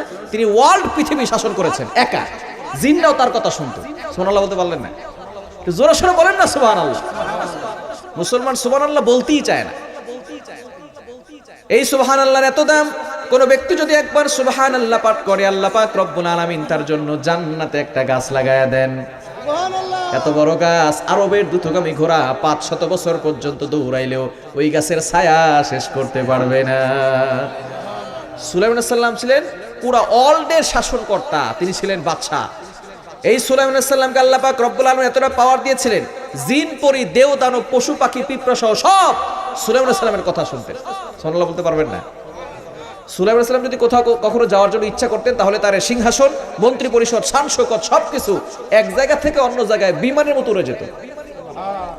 একবার তার সিংহাসন, মন্ত্রী পরিষদ, শান শৌকত এক জায়গা থেকে অন্য জায়গায় বিমানের মতো উড়ে যাচ্ছে। এমন সময় নিচ থেকে এক কৃষক এই সিংহাসন দেখে, শান শৌকত দেখে, মন্ত্রী পরিষদ দেখে মাথায় হাত দিয়ে বলতেছে সুবহানাল্লাহ। কি বলছে একটু আওয়াজ দিয়ে বলেন না? বাতাসে সুবহানাল্লাহর আওয়াজটা সুলাইমান আলাইহিস সালামের কান পর্যন্ত পৌঁছে দিয়েছে। সুলাইমান আলাইহিস সালাম এই সুবহানাল্লাহর আওয়াজ শুনে তিনি তার সিংহাসন নিচে নামাইছে। এখন বলেন তো, যে ব্যক্তি সুবহানাল্লাহ বলছে কলিজায় পানি আছে, থরথর করে কাঁপা শুরু করছে। সুলাইমান আলাইহিস সালাম ডাক দিয়েছেন, ইয়া হাদা তাল, হে ম্যান কাম হিয়ার, এদিকে আসো। আমি যখন উপর দিক দিয়ে যাচ্ছিলাম তখন তুমি কি বলছো? বলে, হুজুর আমাকে ক্ষমা করেন, আমি কিছু বলিনি। বলে, না তুমি কি বলছো তাড়াতাড়ি বলো। হুজুর আল্লাহর রাস্তায় আমাকে ক্ষমা করেন, আমি কিছু বলি নাই। বলে, না তুমি একটা শব্দ বলছো, কি বলছো তাড়াতাড়ি বলো। এবার লোকটা বলছে, হুজুর আমি ইচ্ছা করে কিছু বলি নাই, আপনারই সিংহাসন দেখে, আপনারই শান শৌকত দেখে, আপনারই মন্ত্রী পরিষদ দেখে ইচ্ছা করে কিছু বলি নাই, অটোমেটিক আমার মুখ থেকে সুবহানাল্লাহ বের হয়ে গেছে। সুলাইমান আলাইহিস সালাম ডাক দিয়ে বলে, বাবা তুমি কি বলছো? তুমি কি জানো তোমার এই সুবহানাল্লাহ যদি এক পাল্লায় রাখা হয়, আমার এই সিংহাসন, মন্ত্রী পরিষদ, শান শৌকত সব কিছু যদি এক পাল্লায় রাখা হয়, তোমার এই সুবহানাল্লাহর পাল্লাটা কয়েক কোটি গুণ বেশি ভারী হয়ে যাবে। এজন্য সুবহানাল্লাহ বলার দরকার আছে না নাই? পৃথিবীর ভিতরে শাসন করেছে কয়জন বাদশা? তার ভিতরে 2 জন মুসলমান, 2 জন কাফের। মুসলমানদের ভিতরে 1 নম্বর হচ্ছে হযরত সুলাইমান আলাইহিস সালাম, 2য় নাম্বার হচ্ছে বাদশা যুলকারনাইন। যে যুলকারনাইন সম্পর্কে ইহুদিরা প্রশ্ন করেছিল, ইনি সারা পৃথিবীর ভিতরে শাসন করেছে। আর 2 জন ছিল কাফের, 1 নাম্বার হচ্ছে নমরুদের নাম শুনেছেন আপনারা, আর 2য় নাম্বার হচ্ছে বখতে নাসার। এই 2 জন ছিল কাফের যারা সারা পৃথিবী শাসন করেছে। আল্লাহ পাক রব্বুল আলামিন ইহুদিদের প্রশ্নের উত্তর এই সূরা কাহাফের ভিতরে দিয়ে দিয়েছেন, বলেন সুবহানাল্লাহ। সুতরাং বোঝা গেল নবীজি সাল্লাল্লাহু আলাইহি ওয়াসাল্লাম মন গড়া কোনো কথা বলেন, নবীজির কথা প্রতিটি কার কথা? আরো জোরে বলেন কার কথা? সেই নবীজি সাল্লাল্লাহু আলাইহি সাল্লামের আদর্শে আদর্শবান হওয়ার দরকার আছে না নাই? আরো জোরে আছে না নাই? আমরা অনেকেই নবীর আদর্শে আদর্শবান হতে চাই, কিন্তু কোরআনের বিধানগুলো মানতে চাই না, ঠিক কি না? নবীজি সাল্লাল্লাহু আলাইহি ওয়াসাল্লাম যেটা বলেছেন সেটা ধরতে হবে, যেটা ছাড়তে বলেছেন সেটা ছাড়তে হবে, ঠিক কি না? যদি আল্লাহকে পেতে চাই, নবীকে ভালোবাসার দরকার আছে না নাই? আল্লাহ নিজে বলছেন 3 নম্বর পারা 13 নম্বর পৃষ্ঠার 3 নম্বর লাইন সূরা আলে ইমরানের 31 31 নম্বর আয়াতে রব্বুল আলামিন বলেন, কুল ইন কুনতুম তুহিব্বুনাল্লাহ ফাত্তাবিউনি ইউহিব্বুকুমুল্লাহ ওয়া ইয়াগফির লাকুম যুনুবাকুম ওয়াল্লাহু গফুরুর রহিম। যদি আল্লাহকে ভালোবাসতে হয়, নবীকে অনুসরণ করার দরকার আছে না নাই? কিন্তু আমাদের সমাজে অনেক মানুষ এমন আছে, 5 ওয়াক্ত নামাজ পড়ে, হাতে তাসবিহ নিয়ে ঘুরে, কপালে কালো দাগ পড়ে গেছে, আবার সুদের কারবার করে, আছে না নাই? আছে না নাই? বলে সুদ খায় না, ইন্টারেস্ট খাই। কি খায়? কি খায়? তুমি গু খাও মিয়া। সুদ হচ্ছে সবচেয়ে নিকৃষ্টতম গুনাহ। ভালো করে শুনেন, এই বিধান কি মোল্লার না আল্লাহর? ফতোয়া কি মোল্লার না আল্লাহর? সুদের ব্যাপারে কথা বলা অনেক ইমাম সাহেবের চাকরি থাকে না, ঠিক কি না? অনেক খতিব সাহেবের চাকরি থাকে না, অথচ আপনি সুদের ব্যাপারে কথা তো হুজুর বলেন, ইমাম সাহেব বলে নাই, বলছে কে? কোরআন খুলেন 3 নম্বর পারা 6 নম্বর পৃষ্ঠা 3 নম্বর লাইন সূরা বাকারা 275 275 নম্বর আয়াতে আল্লাহ বলছেন, আহাল্লাল্লাহুল বাইআ ওয়া হাররামার রিবা, বিজনেস লawful এন্ড ইউজুরি আনলawful, ব্যবসা হালাল, সুদের কারবার হারাম করেছেন কে? আল্লাহ বলেন কে? কিন্তু আমরা অনেকে সুদ খাই, এটা হচ্ছে জঘন্যতম গুনাহ। নবীজি সাল্লাল্লাহু আলাইহি সাল্লাম জানিয়ে দিয়েছেন, দিরহামু রিবান ইয়াকুলুহুর রাজুল ওয়া হুয়া ইয়ালামু আশাদ্দু মিন 36 জানিয়া। যে ব্যক্তি জেনে শুনে 1 টাকা সুদ খাবে, কয় টাকা? কয় টাকা? যে ব্যক্তি জেনে শুনে 1 টাকা সুদ খাবে, 36 বার জেনা করলে যেই গুনাহ হয়, সেই গুনাহ তার আমলনামায় চলে যাবে। জোরে সোরে বলেন না নাউজুবিল্লাহ। এবার জীবনে যারা 1 টাকা সুদ খেয়েছেন, 36 বার জেনা করার গুনাহ করেছেন। জীবনে যারা 100 টাকা সুদ খেয়েছেন, 3600 বার জেনা করার গুনাহ করেছেন।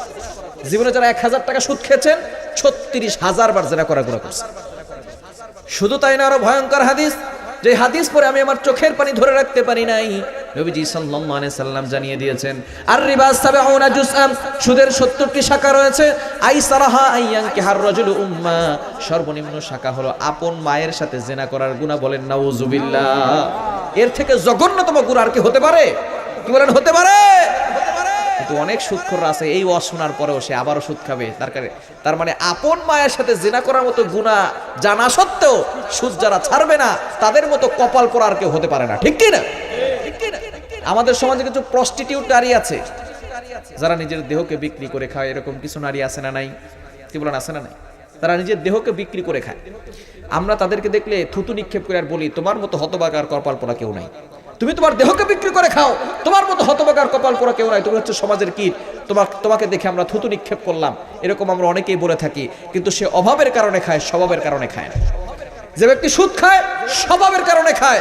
1 টাকা খেলে 36 বার জিনা করার গুনাহ করে, আপন মায়ের সাথে জিনা করার গুনাহ করে। সুতরাং বেশ্যা নারীর মুখে যদি সুদ দেওয়া হয়, যে ব্যক্তি সুদ খায় তার মুখে জুতা পিটা করা দরকার।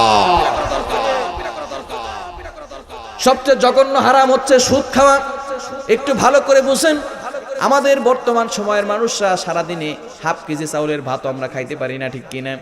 সাগরে বিশাল বড় বড় তিমি মাছ আছে। আপনারা তো সাগরের পাশেই থাকেন, নদী আছে না আপনাদের পাশে? নদী আছে না? মাশাআল্লাহ। সাগরে বিশাল বড় বড় তিমি মাছ আছে। এক একটা তিমি মাছ এক বেলা কয়েক টন খাবার খায়। আপনি তো শুধুমাত্র হাফ কেজি চাউলের ভাত খেতে পারেন, এর থেকে বেশি না।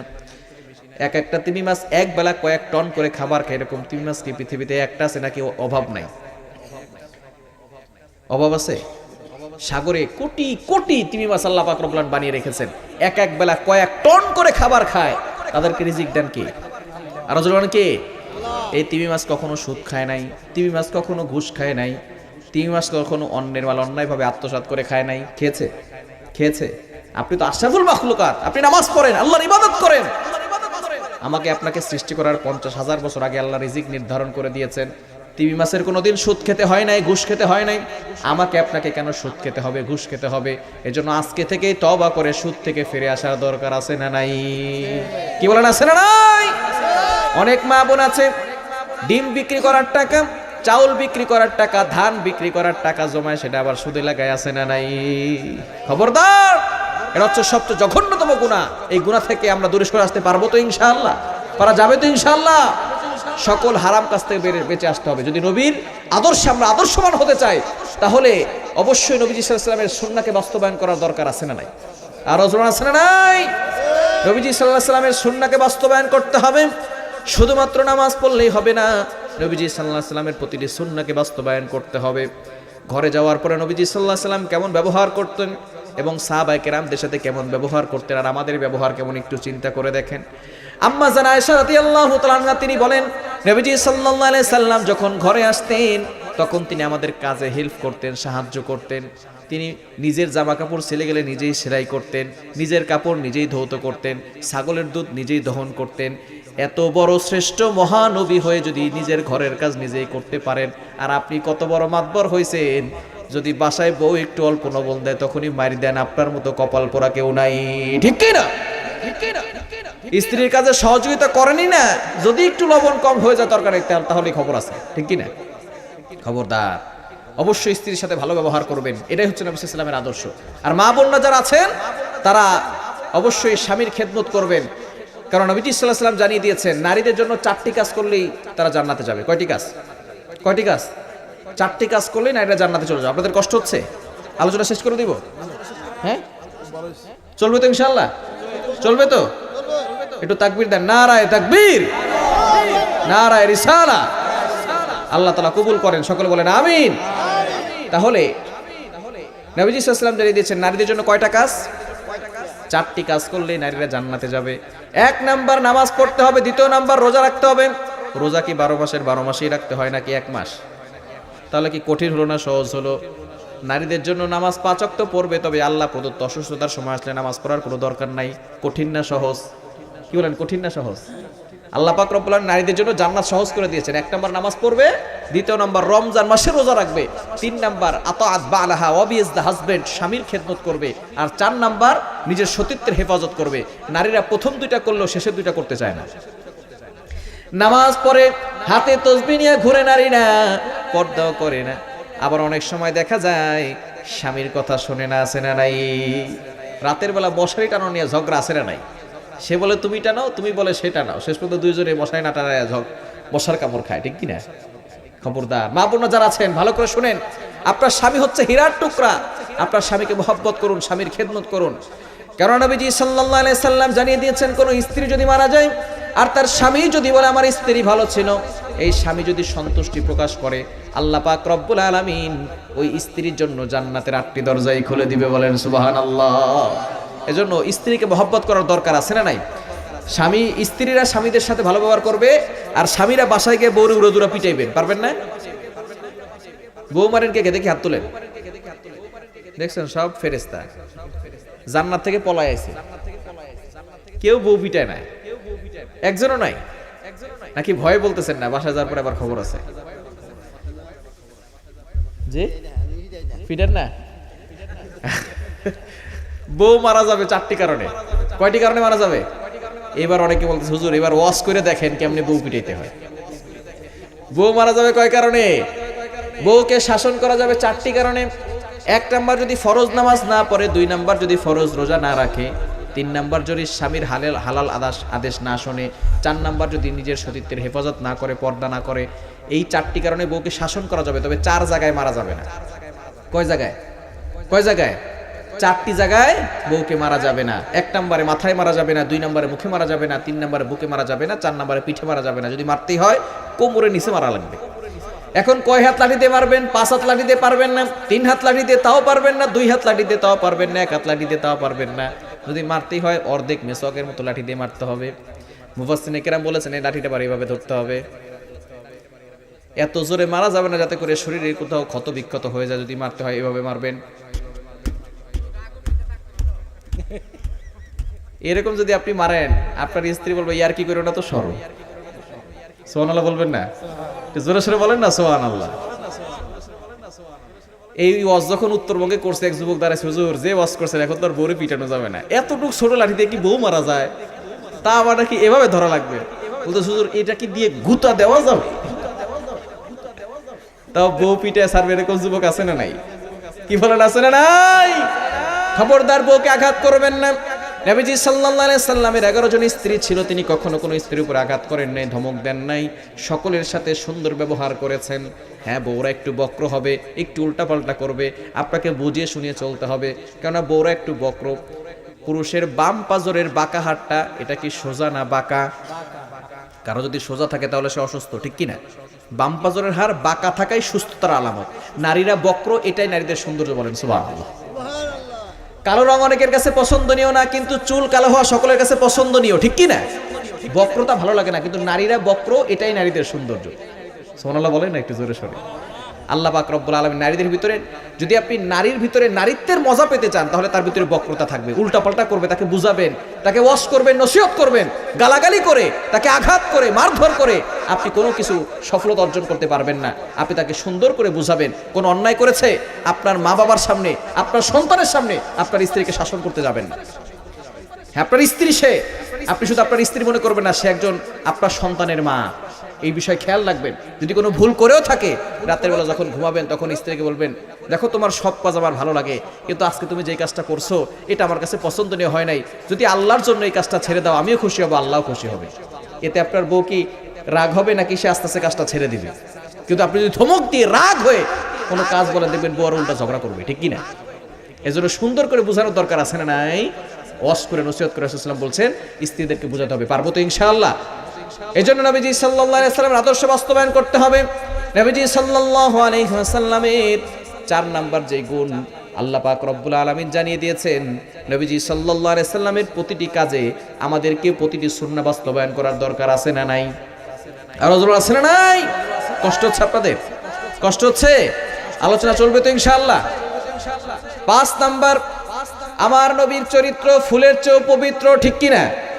কিন্তু অনেকে আছে যখনই দল করে তখন নেতার চরিত্র ফুলের চেয়েও পবিত্র হয়, ঠিক কিনা?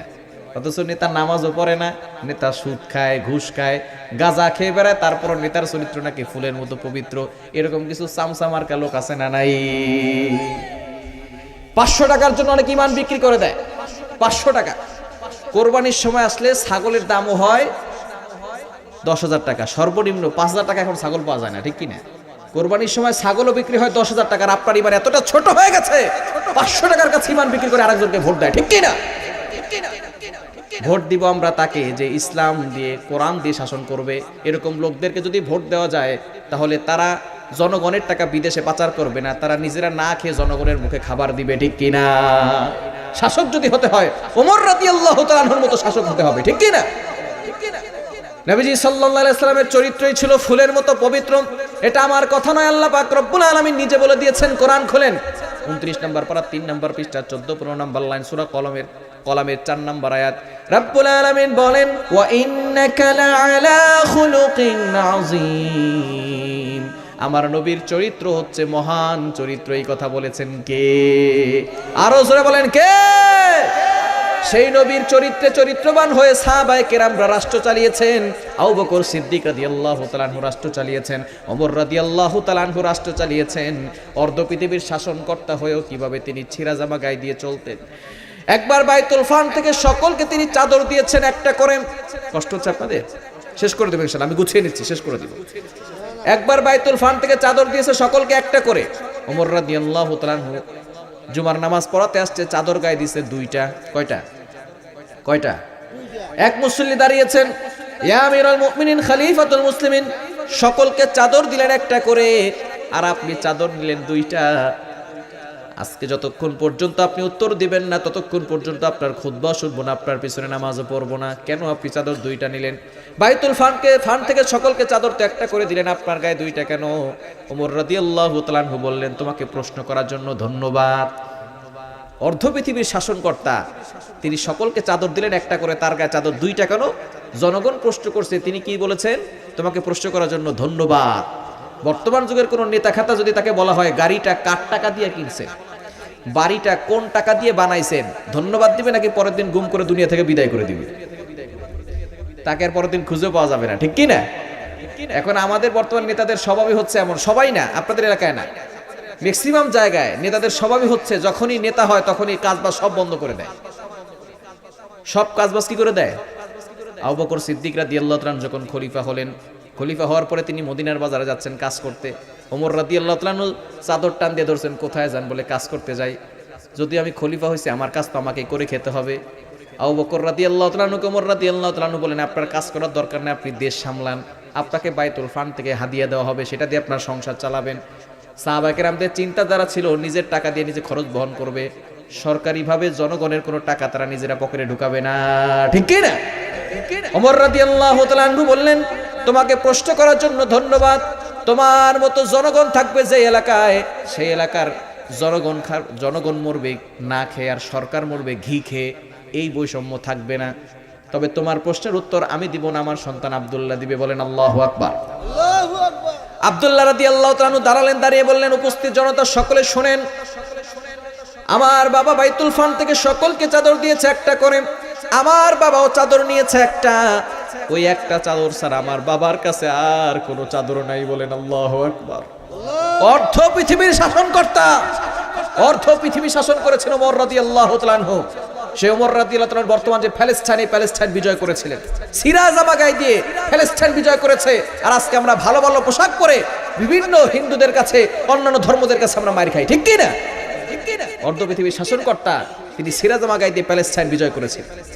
সে ওমর রাদিয়াল্লাহু তাআলা আনহুর কথা আপনাদেরকে শোনাচ্ছি। তার কাছে চাদর আছে একটা, সেটাও আব্দুল্লাহ রাদিয়াল্লাহু তাআলা আনহু বলছেন সকলকে চাদর দিয়েছে 2টা একটা করে, আমার বাবার গায়ে চাদর 2টা, এই জন্য আমার বাবার ওই একটা চাদর ছাড়া আর কোনো চাদর নাই।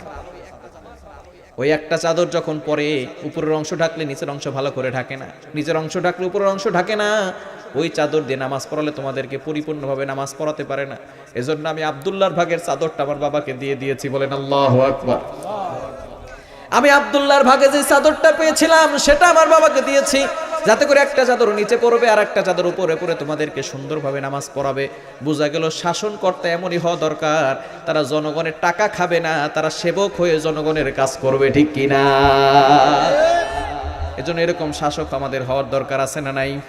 আরো জোর আছে না নাই? এরকম শাসক যদি করতে চান তাহলে আগামীর পার্লামেন্টকে কোরআনের পার্লামেন্ট বানাতে হবে। পার্লামেন্টে যদি কোরআন ঢুকে যায়, কোরআন দিয়ে যদি শাসন হয়, তাহলে আগামীর বাংলা হবে ইসলামের বাংলা। ষড়যন্ত্র করে কেউ রুখে দিতে পারবে না, ঠিক কি না? এর জন্য কোরআনকে শাসন করতে হবে, তাহলেই সমাজে শান্তি আসবে, তাহলেই সমাজে শৃঙ্খলা আসবে, শান্তি বজায় থাকবে। এজন্য কোরআন শুধু আমাদের ঘরের ভিতরে রেখে দিলে হবে না, কোরআন পড়তে হবে, নিজের জীবনে বাস্তবায়ন করার দরকার আছে না নাই? আর আছে না নাই? কিন্তু কোরআন আমরা ওই যে তাকের উপরে রেখে দিচ্ছি, রমজান মাসে আসলে পড়বো, তাও অনেকে রমজান মাসে পড়ার সুযোগ পায় না। যখন বাপ মা মারা যায় তখন মাদ্রাসা ছাত্রদেরকে তারা নিয়ে এসে তারপরে কোরআন পড়ায়। কোরআন কিন্তু মরার পরের জন্য আসে নাই, কোরআন এসেছে দুনিয়াতে থেকে কোরআন দিয়ে জীবন গঠন করে জান্নাতে যাওয়ার জন্য, ঠিক কিনা?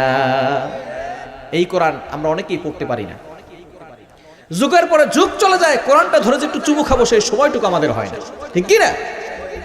যুগের পরে যুগ চলে যায়, কোরআনটা ধরে যে একটু চুমু খাবো, যে এটার ভিতরে আল্লাহর কথা আছে, আল্লাহর কালাম আছে, এটা যে একটু ধরবো সেই সময়টুকু আমাদের হয়। কবরের আযাব একটা বই আছে, সেই বইয়ের ভিতরে একটা ঘটনা আছে। ভারতে এক ভদ্রলোক, তিনি রাস্তা দিয়ে হেঁটে যাচ্ছেন, ওই এলাকার এক লোক মারা গেছে। মারা যাওয়ার পরে তারা জানাজাও করতে পারে না, তারা দাফন করবে সেই ব্যবস্থাও তাদের নাই, কারণ তারা কিছুই জানে না কিভাবে গোসল করাতে হয়, কিভাবে দাফন করাতে হয়, কিছুই জানে না। এবার তারা চিন্তা করলো কি করা যায়, কি করা যায়। তারা রাস্তার মাথায় গেল, দেখে হঠাৎ করে এক ভদ্রলোক যাচ্ছে, তাকে নিয়ে আসছে যে তুমি আমাদের একটা লোক মারা গেছে, তাকে একটু গোসলের ব্যবস্থা করাও, তাকে একটু দাফনের ব্যবস্থা করে দাও। লোকটা আসছে, আসার পরে গোসলের ব্যবস্থা করছে, দাফনের ব্যবস্থা করেছে। দাফন করার পরে যখন লোকটা চলে গেছে তখন তার খেয়াল এসেছে যে তার হাতে কিছু জিনিসপত্র ছিল, কাগজ ছিল, দলিলপত্র ছিল, সেগুলো কবরেই রেখে আসছে। বেচারা আসল উপকার করার জন্য এখন বিপদে পড়ে গেছে। এবার অনেক জায়গায় খুঁজলো, কোথাও পায় নাই। শেষ পর্যন্ত তিনি মনে করলেন কবরের ভিতরে মনে রেখে আসছি। যখন তিনি কবরের কাছে গেলেন, এবার লোকদেরকে বলা বলি করলেন, আমার তো দলিল, গুরুত্বপূর্ণ কাগজ মনে হয় কবরে রেখে আসছি। লোকেরা বলল, যদি কবর দেওয়ার পরে যদি আবার কবর খনন করা হয় তাহলে কেমন হবে সেটা আমরা জানি না, আপনি তো আমাদেরকে উপকার করেছেন, যদি মুফতি সাহেবরা ফতুয়া দেয়, যদি কোনো জিনিসপত্র কবরে রেখে দেওয়া হয় তাহলে সেখান থেকে উঠানো যাবে কিনা। সকলে মিলে মুফতি সাহেবের কাছে গেলাম। মুফতি সাহেব ফতুয়া দিলেন, যদি গুরুত্বপূর্ণ কাগজ কবরে রেখে দেওয়া হয় তাহলে কবর খনন করে সেখান থেকে সেই কাগজপত্র উঠাতে পারবে। এমন সময় সকল লোকেরা যখন কবরের কাছে আসলো, কবর খনন করার সাথে সাথে দেখলো কবরটা বাগান হয়ে গেছে। শুধু তাই নয়, সেই কবর থেকে জান্নাতের ঘ্রাণ বেরোচ্ছে, বলেন আল্লাহু আকবার। সকল তো অবাক হয়ে গেল, কবর থেকে জান্নাতের ঘ্রাণ আর ফুলের বিছানা হলো কিভাবে? এই মাত্রই তো কবর দিয়ে দিলাম। এমন আমল সে করতো যে আমলের মাধ্যমে আল্লাহ কবর দেওয়ার সাথে সাথে তার কবরখানা জান্নাতের বাগান বানালেন। সকলে মিলে তার বাড়িতে চলে গেল। তার একটা মেয়ে ছিল, মেয়েকে জিজ্ঞেস করলো, তোমার বাবা এমন কি আমল করতো যে আমলের কারণে কবর দেওয়ার সাথে সাথে তার কবরের আযাব বন্ধ হয়ে গেছে, কবরটা জান্নাতের বাগান হয়েছে, কবর থেকে জান্নাতের ঘ্রাণ আসতেছে। মেয়েটা বলতেছে, আমার বাবা তো তেমন কিছুই জানে না, কিছুই পড়তে পারে না, তবে আমার বাবা একটা আমল করতো, যখনই রাতের বেলা সকল কাজ শেষ করে বাসায় আসতো, ওযু করে পবিত্র হয়ে ওই যে একটা তাকের উপরে কোরআন শরীফ আছে, কোরআন শরীফটা নিয়ে আমার বাবা শুধু হাত দিয়ে বলতো, এ ভি মেরে রব কি কালাম হায়, এ ভি সাচ হায়, এটাও আমার রবের কথা, এটাও সত্য কথা, এটাও আমার রবের কথা, এটাও সত্য কথা। কোরআন হচ্ছে এমন কিতাব, যেই কোরআনের দিকে তাকালেই সব হয়। আমার বাবা পড়তে পারতো না, শুধুমাত্র কোরআনের দিকে তাকিয়ে বলতো, এটাও আমার রবের কথা, এটাও সত্য কথা, এটাও আমার রবের কথা, এটাও সত্য কথা। একমাত্র এই একটি আমলের কারণে কবর দেওয়ার সাথে সাথে কবর জান্নাতের বাগান হয়ে গেছে, বলেন সুবহানাল্লাহ। কিন্তু আমাদের যুগের পরে যুগ চলে যায়, কোরআন ধরে যে একটু চুমু খাবো সেই সময়টুকু হয় না, ঠিক কি না? এত ব্যস্ত হয়ে পড়েছি, এত বিজি হয়ে পড়েছি, কোরআন শেখার সময় নাই। অনেকে নামাজও পড়তে পারে না, ঠিক কি না? বলে হুজুর বাপ মা শিখায় নাই। বাপ মা তো আপনারা বিয়ে করার পরে কি করতে হয় সেগুলো তো শিখাই দেয় নাই, ওটা শিখছেন কিভাবে? ব্যবসা কিভাবে করতে হয় সেটা তো বাপ মা শিখাই দেন। আপনি তো সবকিছু পারেন, কিভাবে ব্যবসা করে খেতে হয়, কিভাবে ফসল করতে হয়, কিভাবে সন্তান চালাতে হয়, সন্তান কোন স্কুলে পড়লে ভালো পড়ালেখা পারবে সেটা আপনি জানেন, কিন্তু আপনি নিজে নামাজ পড়তে পারেন না, কোরআন পড়তে পারেন না। আল্লাহর কসম করে বলি, আল্লাহর কাঠ করে আপনাকে জবাবদিহি করতে হবে, ঠিক কি না? কোরআন পড়া শিখেন, নামাজ পড়া শিখেন। যে নামাজ দিয়ে আপনি জান্নাতে যাবেন সেই নামাজ পড়ার দরকার আছে না নাই? নামাজ পড়া শিখতে হবে, কোরআন পড়া শিখবেন। শুধু নিজে পড়বেন না, কোরআন সন্তানদেরকেও পড়াবেন। সন্তানদেরকে কোরআন পড়ানোর দরকার আছে না নাই? কি বলেন, আছে না নাই? সন্তানদেরকেও কোরআন পড়াবেন। আমরা অনেকেই আছি সন্তানদেরকে কোরআন পড়ায়, সন্তানদেরকেও কোরআন পড়াবেন। কারণ সন্তানকে যদি আপনি আদর্শ মানুষ বানাতে চান তাহলে কোরআন পড়াতে হবে। আল্লাহ নিজে বলছেন, কোরআন খুলেন 27 নম্বর পারা 10 নম্বর পৃষ্ঠা 10 নম্বর লাইনে একটি সূরা রয়েছে, সূরাতুর রহমান। আল্লাহ তাআলা এই সূরায় তার পরিচয় দিয়েছেন, আর রহমান আল্লামাল কোরআন খালাকাল ইনসান। রাব্বুল আলামিন বলেন রহমান হলেন তিনি, কোরআন শিখিয়েছেন যিনি, এরপরে বলছেন খলাকাল ইনসান, মানুষ সৃষ্টি করেছেন যিনি। একটু ভালো করে বুঝে শুনে বলেন তো, আমরা আগে কোরআন শিখি নাকি আগে দুনিয়াতে আসি? আমরা আগে কোরআন শিখি নাকি আগে দুনিয়াতে আসি? আমরা দুনিয়াতে আসি, তারপর কোরআন শিখি, ঠিক কি না? তো আল্লাহ এইভাবে বলতে পারতেন আর রহমান খলাকাল ইনসান, রহমান হলেন তিনি, মানুষ সৃষ্টি করেছেন যিনি। এরপরে বলতে পারতেন আল্লাহ কোরআন, কোরআন শিখিয়েছেন যিনি। আল্লাহ আগে কোরআনের কথা বলেছেন, তারপরে মানুষ সৃষ্টির কথা বলেছেন। আল্লাহ বোঝাতে চেয়েছেন মানুষ হতে হলে আগে কোরআনের শিক্ষা লাগবে, কোরআনের শিক্ষা ছাড়া কেউ কখনো আদর্শ মানুষ হতে পারে না, ঠিক কি না? গরুর পেট থেকে বেরোলেই সেটা গরু হয়ে যায়, ছাগলের পেট থেকে বেরোলেই সেটা ছাগল হয়ে যায়, মহিষের পেট থেকে বেরোলেই সেটা মহিষ হয়ে যায়, মানুষের পেট থেকে বেরোলেই সেটা মানুষ হয় না, তাকে মানুষ বানাতে হয়, ঠিক কি না? এজন্য সন্তানকে মানুষ বানাতে হলে আগে কোরআনের শিক্ষা লাগবে। কোরআনের শিক্ষা ছাড়া সে কখন আদর্শ মানুষ হবে? আপনার সন্তানের ভিতরে যদি ধর্মীয় শিক্ষা না থাকে, কোরআনের শিক্ষা না থাকে, এই সন্তান যত বড় শিক্ষিত হবে তত বড় দুর্নীতিবাজ হবে, ঠিক কি না? এজন্য সন্তানদেরকে কোরআন শেখানোর দরকার আছে না নাই? আমি ইন্ডিয়াতে প্রোগ্রামে গিয়েছি, ত্রিপুরা থেকে কলকাতা যাব, বিমানের জন্য ওয়েট করছি। কুয়াশার কারণে বিমান ঢিলে হচ্ছে 30 মিনিট। আমার পাশে এক ভদ্রলোক বসেছেন, এডুকেটেড পারসন, শিক্ষিত মানুষ। উনি বলতেছেন, হোয়ার আর ইউ গোয়িং নাও, আপনি কোথায় যাবেন? আমি বলতেছি I am going to Kolkata, Kolkata যাব। কলকাতায় আমার পরের দিন প্রোগ্রাম ছিল। উনি বলতেছে আর ইউ বেঙ্গলি? আমি বললাম হ্যাঁ আই এম বেঙ্গলি। উনি বলতেছে তাহলে তো বাংলায় কথা বলতে পারি। উনিও কলকাতার ছিলেন। আমি বললাম হ্যাঁ সমস্যা নেই, কথা বলে। অনেক কথা বললো। তো বিমানে যখন উঠেছি ভদ্রলোক আমার পাশেই বসেছে। একটা সময় এক পর্যায়ে তিনি আমাকে বলতেছেন, হুজুর ইফ ইউ ডোন্ট মাইন্ড, যদি কিছু মনে না করেন একটা প্রশ্ন করতে পারে? আমি বললাম হ্যাঁ কোনো সমস্যা নেই, বলে। উনি বলতেছেন হুজুর আনসিং ইজ নাথিং, যেটা দেখি না সেটা বিশ্বাস করি না, আপনারা তো আল্লাহকে দেখেন না, বিশ্বাস করেন কেন? এই প্রশ্ন কয়দিন পরে আপনার সন্তানকে করবে। ডক্টর পড়াচ্ছেন, ইঞ্জিনিয়ার পড়াচ্ছেন, পড়ান, আমাদের কোনো আপত্তি নাই, কিন্তু সন্তানকে ধর্মীয় শিক্ষা দেওয়ার দরকার আছে না নাই? আমাদের ডক্টর দরকার, ইঞ্জিনিয়ার দরকার। আমি বলছি না আপনার সন্তানকে হাফেজ বানাতেই হবে, মাওলানা বানাতেই হবে, মুফতি বানাতেই হবে, নো। আমাদের ডক্টর দরকার, ইঞ্জিনিয়ার দরকার, পাইলট দরকার, সব আমাদের দরকার। তবে সন্তানকে আগে মুসলমান বানানোর দরকার আছে না নাই? সন্তান যদি মুসলমান না হয়, আদর্শ সন্তান না হয়, উচ্চ শিক্ষা দিয়েছেন, সুশিক্ষা, কোরআনের শিক্ষা যদি না থাকে, এই সন্তান বড় হয়ে ঘাড় ধাক্কা দিয়ে আপনাকে ঘর থেকে বের করে দিবে। সে কিন্তু এডুকেটেড পারসন, শিক্ষিত মানুষ, তাকে কোরআনের দলিল দিয়ে কোনো লাভ নাই, তাকে যুক্তি দিয়ে দলিল দিতে হবে। বিমানে ওঠার পরে আমাদেরকে অনেক সময় অভ্যন্তরীণভাবে অনেক টিফিনের ব্যবস্থা করে, অনেক সময় কেক দেয়, যারা বিমানে উঠেছেন তারা জানেন, অনেক সময় বার্গার দেয়, চকলেট দেয়। আমাদেরকে ওই সময় স্যান্ডউইচ দিয়েছে। তো খাবারের একটা ঘেরান আছে না নাই? কি বলেন, ঘেরান আছে না নাই? যখন স্যান্ডউইচ সে ব্যক্তি খুলেছে, আমি তাকে বললাম খাবারের ঘেরানটা কেমন? বলে ঘেরানটা খুব সুন্দর। আমি বললাম ঘেরানটা আমাকে দেখান। বুঝেন নাই? ঘেরান কি দেখা যায়? ঘেরান দেখা যায়? বাতাস হয়, বাতাস কি দেখা যায়? আমরা যে অক্সিজেন নিচ্ছি, এটা কি দেখা যায়? পৃথিবীতে অনেক বিষয় এমন আছে যেগুলো দেখা যায় না, না দেখে বিশ্বাস করতে হয়। ঠিক তদ্রুপ ভাবে আল্লাযীনা ইউমিনুনা বিল গায়ব, আল্লাহ হচ্ছেন অদৃশ্য, আল্লাহকে দেখা যায় না, আল্লাহকে না দেখে বিশ্বাস করেছি, এজন্য আমরা মুসলমান হয়েছি, ঠিক কি না? এজন্য সন্তানদেরকে কোরআন শিক্ষা দেওয়ার দরকার আছে না নাই? আর রাসূল আছে না নাই? আপনাকে হাফেজ বানাতে হবে না, তাকে ওযু গোসল শিখান, পাক শিখান, হালাল হারাম শিখান, তাকে নামাজ শিখান। অনেক যুবক এমন আছে 20 বছর 25 বছর হয়ে গেছে, ফরজ গোসল কি করে করতে হয় সেটাই জানে না। আছে না নাই? ওযু কিভাবে করতে হয় সেটাই জানে না। আপনার সন্তানকে এগুলো শিখান, কারণ আপনার সন্তান যদি এগুলো না শিখে বড় হয়ে নামাজ পড়তে পারবে না, আর নামাজ না পড়তে পারলে জাহান্নামে যাবে। জাহান্নামে গেলে কিয়ামতের ময়দানে আপনার কলার ধরে আল্লাহ জিজ্ঞেস করবে, তোমার সন্তান জাহান্নামে গেলে কেন? আজকে নামাজ পড়েও রোজা রেখেও তুমি জান্নাতে যেতে পারবে না, তুমিও জাহান্নামে যাবে। কোরআন খুলেন 28 নম্বর পারার 19 নম্বর পৃষ্ঠা 13, 14, 15 নম্বর লাইন, সূরা তাহরিমের 6 নম্বর আয়াতে রব্বুল আলামিন বলেন, ইয়া আইয়ুহাল্লাযীনা আমানু কু আনফুসাকুম ওয়া আহলিকুম নারা। ও ইউ হ্যাভ বিলিভার্স, ইমানদারগণ, কু আনফুসাকুম ওয়া আহলিকুম নারা, save yourself, save your family, তোমরা নিজেরাও বাঁচো, তোমার পরিবারকেও জাহান্নাম থেকে বাঁচাও। পরিবারকে জাহান্নাম থেকে বাঁচানোর দরকার আছে না নাই? আরো জোরে আছে না নাই? এই পরিবারকে জাহান্নাম থেকে বাঁচাতে পারবো তো ইনশাআল্লাহ? পরিবারকে জাহান্নাম থেকে বাঁচাতে হবে, নিজেও জাহান্নাম থেকে বাঁচতে হবে, এজন্য নিজে আমল করতে হবে, কোরআন শিখতে হবে, সন্তানদেরকেও কোরআন শিখাতে হবে। পারবো তো ইনশাআল্লাহ? 5 নম্বর নবীর চরিত্র হচ্ছে ফুলের চেয়েও পবিত্র। আল্লাহ নিজে ঘোষণা করে দিয়েছেন সূরা কলামের 4 নম্বর আয়াতে, ওয়া ইন্নাকা লাআলা খুলুকিন আযীম, আমার নবীর চরিত্র হচ্ছে মহান চরিত্র। এটা আল্লাহ তাআলা নিজে প্রমাণ করে দিয়েছেন। অনেকেই নবীজি সাল্লাল্লাহু আলাইহি ওয়াসাল্লামের ইজ্জতের উপর আঘাত করতে চায়, ঠিক কি না? অনেকে কলম ধরতে চায়, নবীজি সাল্লাল্লাহু আলাইহি ওয়াসাল্লামের বিরুদ্ধে কথা বলতে চায়।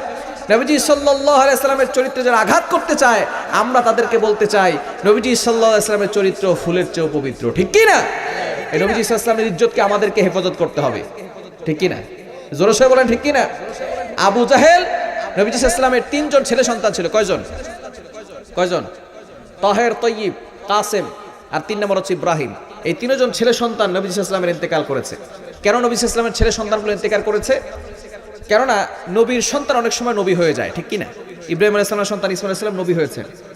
তো অনেক সময় নবীর সন্তান, তিনি যেহেতু শেষ নবী, আমাদের নবী হচ্ছেন শেষ রাসূল, আল্লাহ পাক রব্বুল আলামিন আগে থেকেই যাতে করে নতুন করে কেউ তার পরের সন্তানদেরকে কেউ নবী না বানিয়ে দেয়, এজন্য আল্লাহ পাক রব্বুল আলামিন আগে থেকেই হিকমত করে তার সন্তানদেরকে দুনিয়া থেকে বিদায় করে দিয়েছেন। শুধুমাত্র কন্যা সন্তানগুলো তারা বড় হয়েছে, তাদের বিয়ে হয়েছে, কিন্তু ছেলে সন্তান 3 জন ছিল। এই 3 জন সন্তান ছোট থাকতেই তারা দুনিয়া থেকে বিদায় নিয়েছেন। নবীজি সাল্লাল্লাহু আলাইহি সাল্লামের সন্তান ইব্রাহিম যখন তিনি বিদায় নেন, তখন কাফেররা বলাবলি শুরু করে, ইন্না শানি আকাহুয়াল আবতার, মুহাম্মদ হচ্ছে নির্বংশ। বলেন নাউজুবিল্লাহ। মুহাম্মদের কোনো সন্তান নাই। মুহাম্মদ যে ইসলামের কথা বলে, কালিমার দাওয়াত দেয়, সেটা বেশি দিন থাকবে না। কেননা সন্তান না সেটা প্রচার করে, কিন্তু মুহাম্মদের কোনো সন্তানই নাই।